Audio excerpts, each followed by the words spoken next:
Sungguh alangkah baik, alangkah baik dan alangkah indah, alangkah baik, alangkah baik.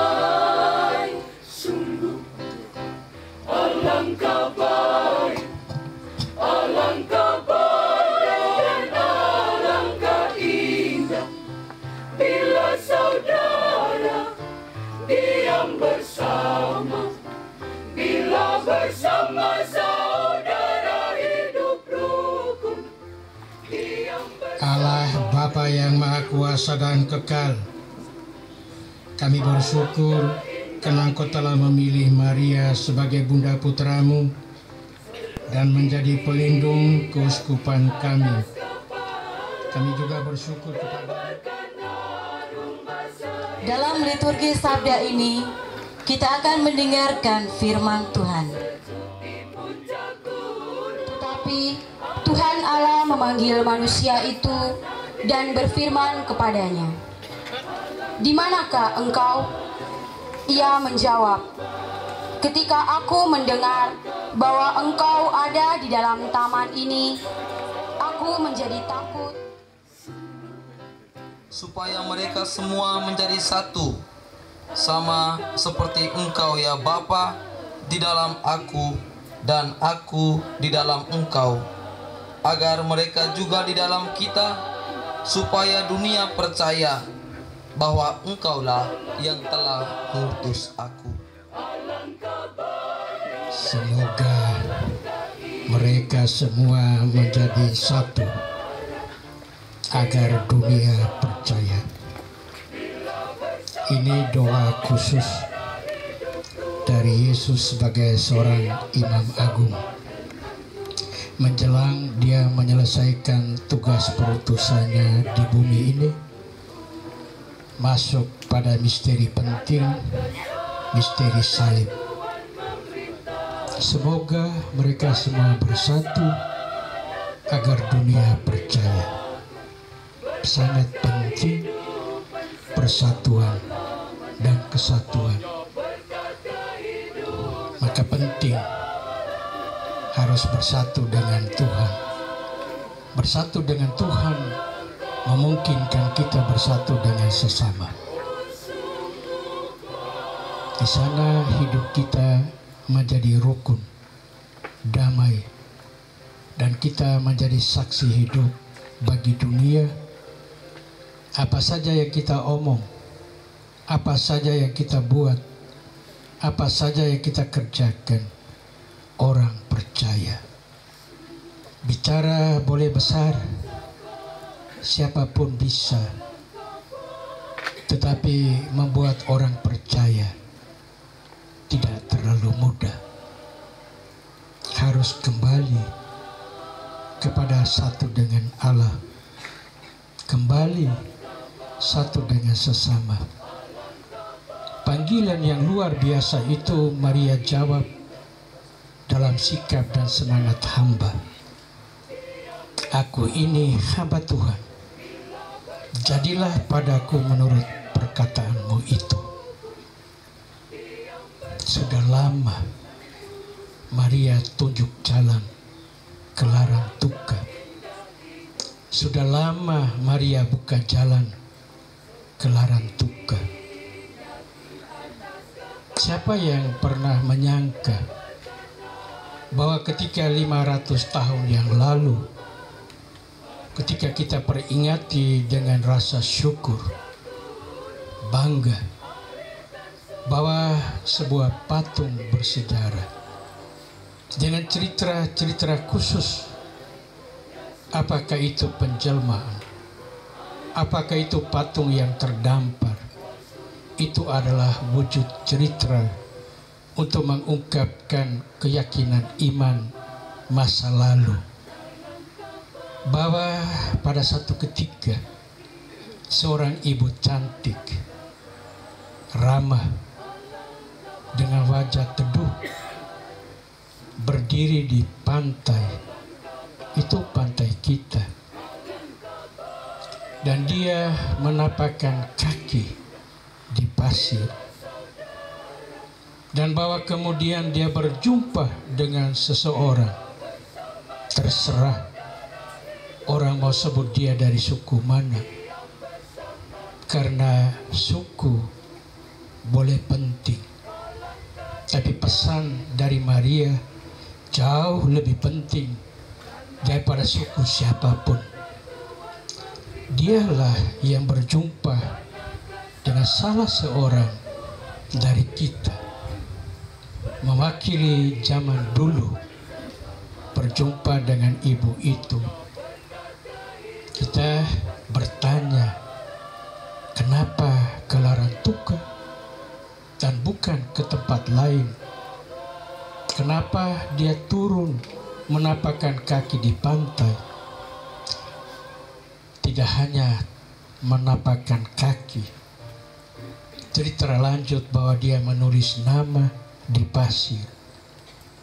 Kita tahu kalau nama ditulis di pasir resmi.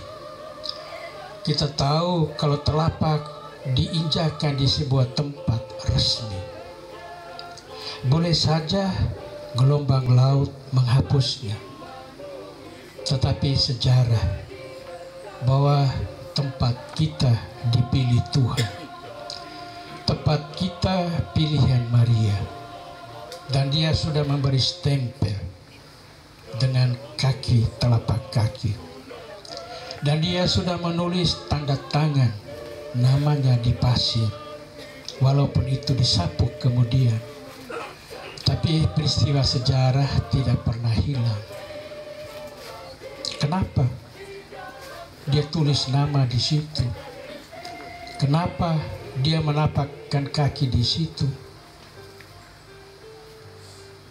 Pilihan Tuhan bahwa Larantuka sebuah tempat bersejarah, sebuah tempat yang dipilih Tuhan, sebuah tempat Maria menulis namanya, sebuah tempat Maria menapakkan kakinya. Ketika kita bicara tentang keindahan, Flores yang indah, Flores Timur, Larantuka yang indah, pantai, pulau-pulaunya, lautnya, pasir putihnya. Maria sudah lebih dahulu mengatakan bahwa pulau kita indah, laut kita indah, pasir kita indah, gunung dan bukit kita menarik. Karena itu dia datang memberi meterai bahwa Larantuka indah. Tetapi tidak hanya berhenti di laut, berhenti di pantai. Maria ingin berjumpa dengan manusia. Tujuan yang datang ke sini bertemu dengan manusia, siapapun dia. Apakah dia Resiona, siapakah dia, apakah dia adalah kepala kampung dengan penduduk-penduduk asli zaman itu. Tapi mereka adalah manusia yang Maria ingin sapa, Maria ingin jumpai. Dia tidak ingin hanya berdiri di pantai itu walaupun indah di sana. Dia tidak ingin hanya berdiri di situ walaupun dia sudah punya stempel, cap, telapak kaki, dan tulis nama di pasir. Dia ingin masuk lebih jauh. Karena itu dia membiarkan diri dibawa ke rumah adat. Apakah itu korke, apakah itu rumah adat dalam bentuk apapun, sejarah hanya menceritakan cukup lama patung itu berdiri di rumah adat. Kalau adat itu jelek, adat itu kafir, adat itu bertentangan dengan kehendak Tuhan, nilai-nilai hidup lama holot bukan nilai yang agung, Tuhan tentu sudah membuat ibunya jangan berdiri di situ. karena rumah adat itu identik dengan kekafiran. Tapi justru Maria ada di situ, lama ada di rumah adat, memperlihatkan bahwa Lama Holot dengan nilai-nilainya itu luhur, nilai-nilainya banyak yang istimewa, dan Tuhan menghargai, Maria menghargai. Oleh karena itu orang-orang Lama Holot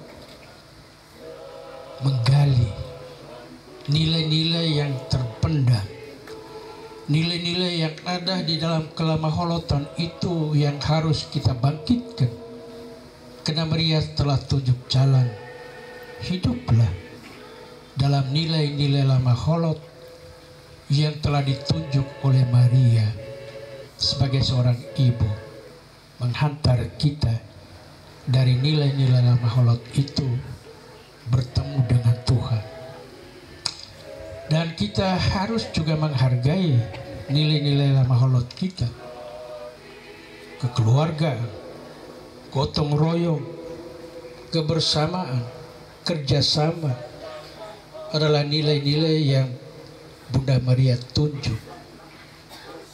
Dan jangan lupa kerendahan hati. Hamba adalah nilai yang luhur.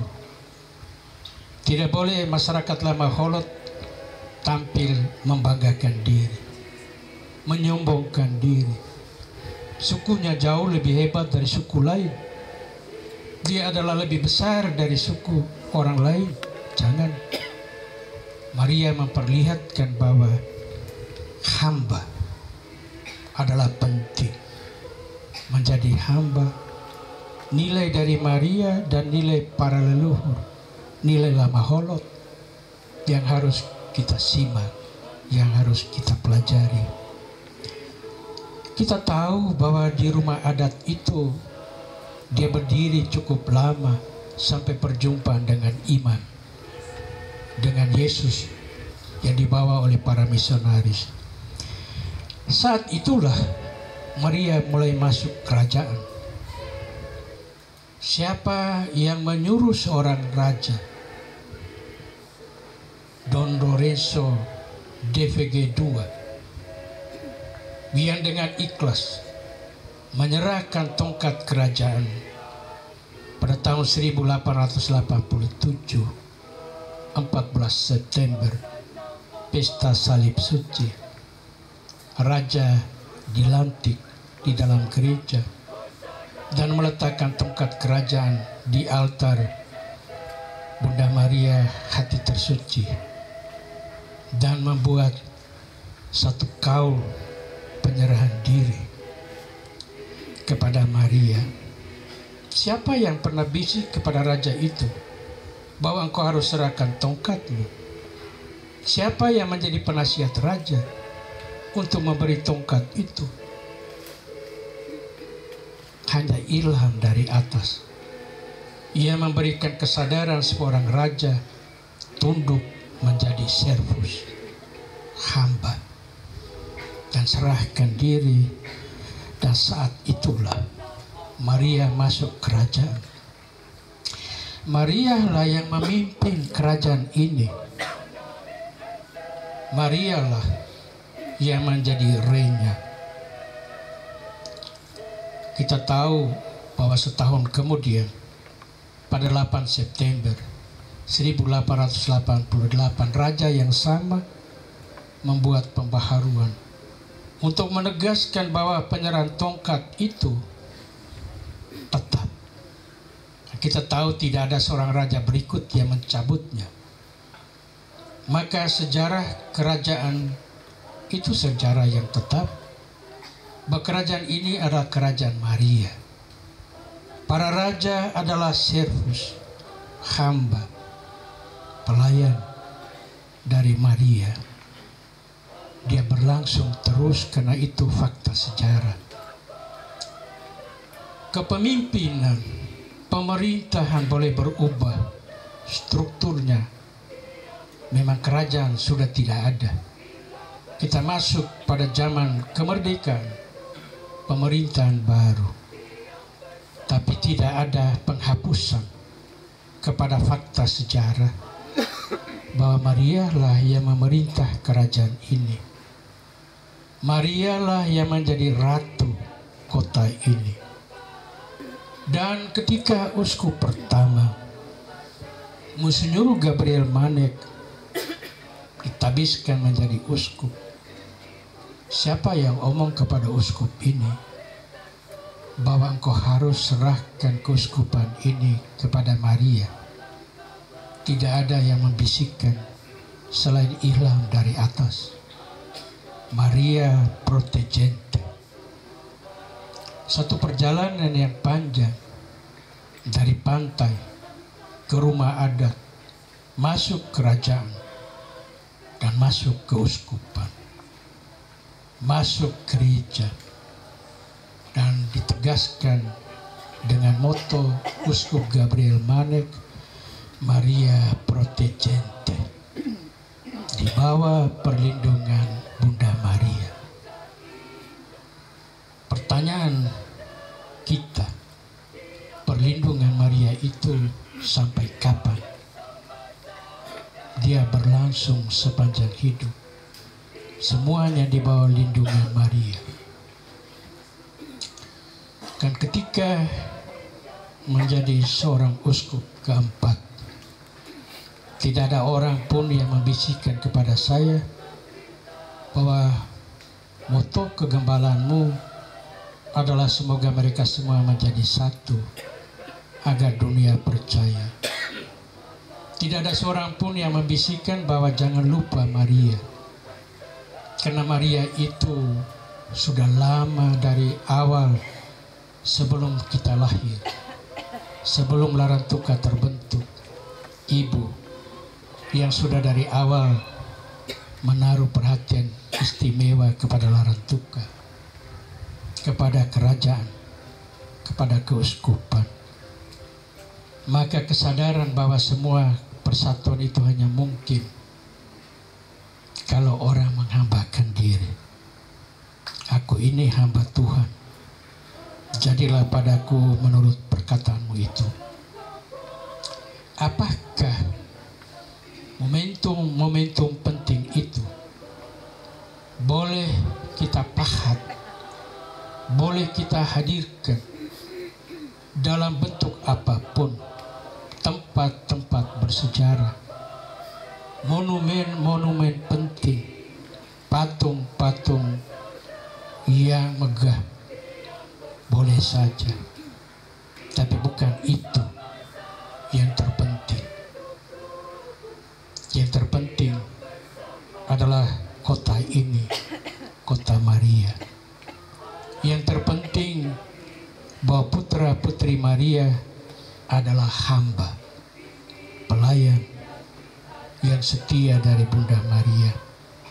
Yang terpenting adalah semua pemimpin, kerajaan, tokoh-tokoh masyarakat, tokoh-tokoh adat, gereja, uskup, para pastor, biarawan-biarawati, semua saja adalah hamba. Ketika pencanangan untuk membangun, menjadikan tempat ini tempat bersejarah, tempat yang punya nilai, dan ketika kita ingin bahwa perjalanan Maria yang panjang dan yang tetap, yang abadi, hadir di dalam sosok sebuah patung Maria Protegente, tidak sekedar untuk menampilkan satu kebanggaan dari suku apapun, satu kebanggaan dari pemimpin siapapun, tetapi itu adalah pesan perjalanan sejarah panjang untuk kita boleh kenang dan ceritakan kepada anak cucu bahwa kota ini adalah kota Maria, bahwa kerajaan ini dari dulu yang zamannya sudah lewat tapi nilai-nilainya tetap berlanjut adalah Maria. Dan kita juga bercerita bahwa keuskupan ini adalah Maria. Hidup kita adalah Maria. Apakah nanti di bukit ini dibangun sebuah patung? Untuk apa? Maka bila kita ingin menghadirkan pesan-pesan bernilai bahwa Larantuka itu istimewa, bukan hanya kebanggaan sejarah, tetapi itu adalah kekuatan iman yang harus kita wariskan dalam kehidupan ini. Membangun patung tanpa kesatuan, orang tidak percaya. Dunia tidak percaya. Karena yang kita cari bukan kemegahan. Yang kita wujudkan adalah kesatuan. Kesatuan itu hanya mungkin kalau di mana-mana hidup hamba. Hati hamba, semangat hamba harus hidup. Kita belajar banyak dari para leluhur, para raja yang tunduk menjadi servus. Kita juga belajar dari pemimpin gereja, khususnya Musuh Gabriel Manek, Maria Protegente, melindungi terus perjalanan kita. Hari ini adalah pencanangan, berarti pekerjaan kita panjang, pekerjaan kita besar. Pekerjaan yang panjang dan besar ini tidak bisa dibuat oleh seorang manusia. Pekerjaan yang besar dan panjang ini harus dibuat oleh semua kita di bawah perlindungan Maria Protegente. Kalau kita ingin di tempat ini moto uskup pertama hadir dalam Maria Protegente, kita harus bicara secara rapi, secara baik. Dia akan berdiri di tanah yang statusnya bagaimana. Tanah yang boleh mungkin banyak orang sudah tahu, sudah bicara, tapi bicaralah dengan iman. Bicaralah dengan spirit hamba untuk menegaskan tanah ini statusnya bagaimana. Maka sertifikat perlu. Ketika membangun sesuatu, kita tidak membangun tanpa sertifikat. Siapa yang mengurus? Bicaralah dengan baik, bicaralah dengan ikhlas, supaya ada sertifikat yang terjadi. Dan kalau membangun, ada penyerahan. Siapa yang serahkan? Dan kepada siapa mau diserahkan? Adalah juga pertanyaan penting. Tentu saja kalau membangun perlu ada panitianya. Siapakah panitia-panitia itu? Perlu dibicarakan. Dan ke depan kalau sudah bangun, siapa yang kelola? Dan pekerjaan ini besar karena kita membangun persatuan dan kita menghayati semangat hamba. Oleh karena itu hari ini kepada semua pihak, terlebih kepada saudara-saudara Temaluru, DVG, saya bicara sebagai seorang uskup yang menginginkan persatuan, supaya semua bersatu, dunia percaya. Saya menginginkan semangat hamba, supaya semua orang tunduk seperti contoh Don Lorenzo DVG 2, tunduk. Dan sejarah harus dibicarakan secara benar, karena kita bicara atas nama para leluhur. Bicaralah dengan benar, bicaralah dengan damai, bicaralah dengan iman, bicaralah dalam semangat kekeluargaan, bicaralah dalam semangat hamba. Kalau demikian, pada satu ketika Maria Protegente berdiri di sini, jangan lupa Maria berdiri untuk semua. Ada orang Muslim, ada orang Kristen Protestan, ada orang Hindu Buddha, ada orang Katolik. Maria Protegente melindungi semua. Dia ada untuk menaungi semua. Karena doa Yesus agar mereka semua bersatu supaya dunia percaya. Apakah hari ini menjadi momen kesepakatan, kebersamaan bahwa di tempat inilah Maria berdiri untuk mempersatukan beda suku, beda agama, tapi satu di bawah lindungan Maria, Maria Protegente.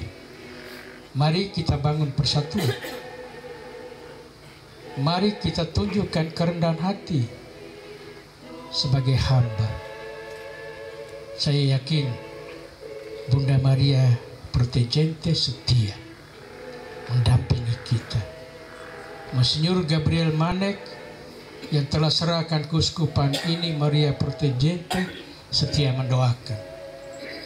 Para raja kita, leluhur kita hari-hari kemarin, masa lalu melihat kita, tentu saja juga mendoakan kita. Maka mari kita syukuri, kita juga doakan perhentian yang kekal, keselamatan, ketenteraman jiwa dari semua, baik itu para raja sudah meninggal, ada Don Gaspar Seberang yang dimakamkan di sini.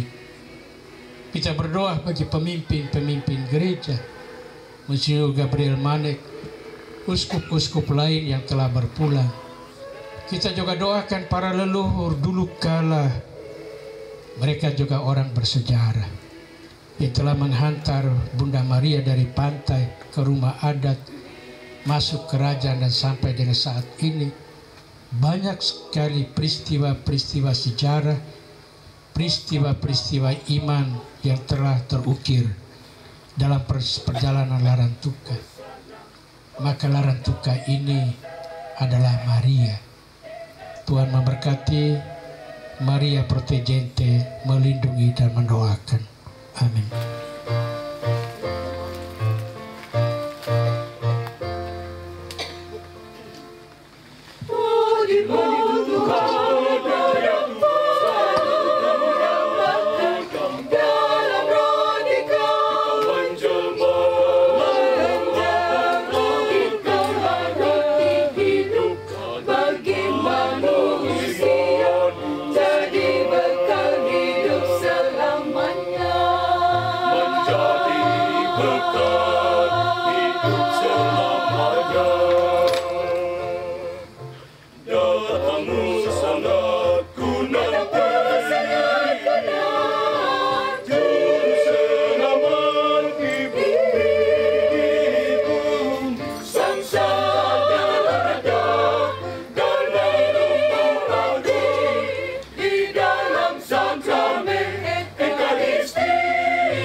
Usaha rencana pembangunan tempat ini, kerjasama, persaudaraan, kekeluargaan di dalam hidup kita masing-masing, di dalam rumah tangga, di dalam gereja dan masyarakat, dilindungi, dibimbing dan diberkati oleh Allah yang Maha Kuasa, Bapa dan Putra dan Roh Kudus.